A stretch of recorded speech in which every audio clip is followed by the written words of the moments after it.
I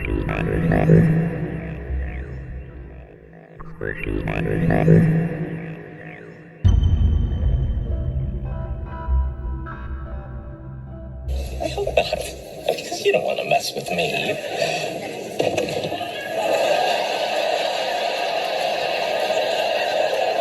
I'm crazy. Hey everybody, on today's Off the Cuff, we're going to be talking about another one of my favorites, the Crazy Eights.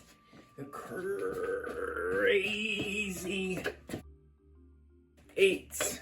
I love figure eight handcuffs. Why? Because up until I bought a pair of figure eights, all the handcuffs available to me and all the ones in my collection had a chain linkage connecting the two cuffs. These were the first solid state ones I ever found. I don't count the hinged, peerless Smith & Wessons or modern Hyatts that I got before I got my first pair of figure eight cuffs, because they're not really what I would call a solid state. The figure eight handcuffs confine and constrict the hands close together, kind of like the American Dean Giants do. So that's why these interested me as a kid, as a new collector, and as a fan of all things British. Believe it or not, the first pair of figure eight cuffs that I ever bought were a pair of plug eights. Of course, they were missing the plug, and I found them at an antique shop. I think it was in Allentown, and then, years later I lost them somewhere, and then I found another pair that I think probably were the exact same pair at a flea market. And those were the ones that had the four little dots on them. I've done many figure eight videos before, and if you look at some of the markings sections of those videos, you'll see that some of them had these weird little dots. And no other makers mark on them or anything like that, but they seem to be pretty common. I find those a lot.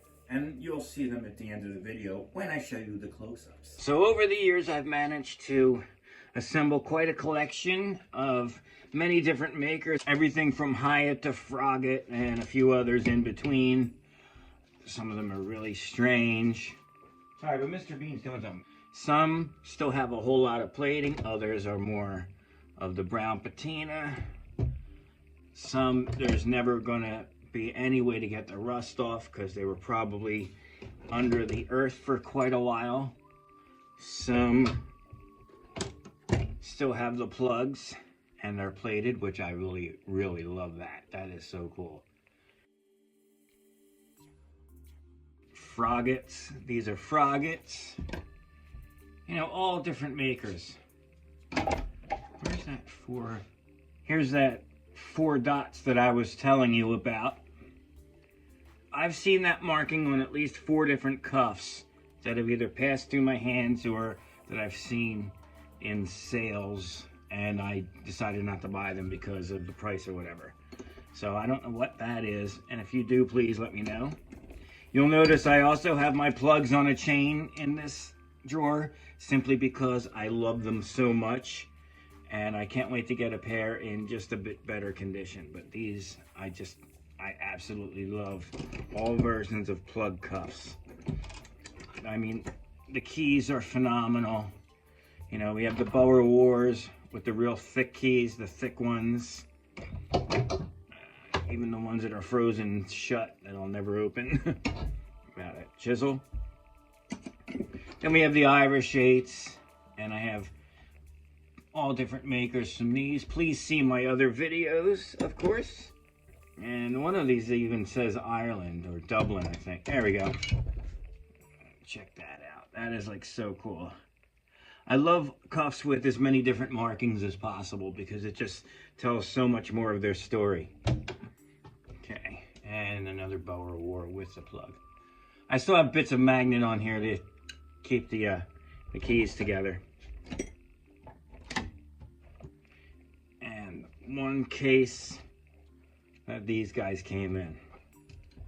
So they're always right next to each other, and these aren't marked. Look at that. It's got a very strange.